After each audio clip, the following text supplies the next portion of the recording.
CGL માં પૂછાયેલો simple ઇન્ટરેસ્ટનો સવાલ. Simple interest પણ ઘણીવાર એ ચક્કરે ચડાવી દેતું હોય, પણ ચક્કરે ના ચડવું હોય તો એને સિમ્પલ જ બનાવીને રાખો. ક્વેશ્ચન શું છે?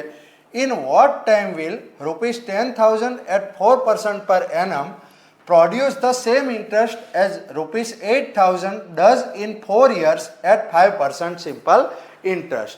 તો સિમ્પલ છે. શું પૂછવામાં આવ્યું છે કે 10,000 રૂપિયાની રકમ ઉપર 4% વાર્ષિક વ્યાજ દર છે. એ સરખું વ્યાજ આપશે તમને કોના બરાબર? 8,000ની રકમ ઉપર 4 વર્ષમાં 5% લેખે. સિમ્પલ. 4 વર્ષમાં 5% એટલે કેટલા ટકા થઈ ગયું? 20%. 8,000ના 20% કેટલા રૂપિયા? 1,600. અહીંયા વ્યાજ કેટલું છે? 4%. મારે કેટલું જોઈએ છે? 10,000 ઉપર 1,600 વ્યાજ જોઈએ છે. 16% જોઈએ છે.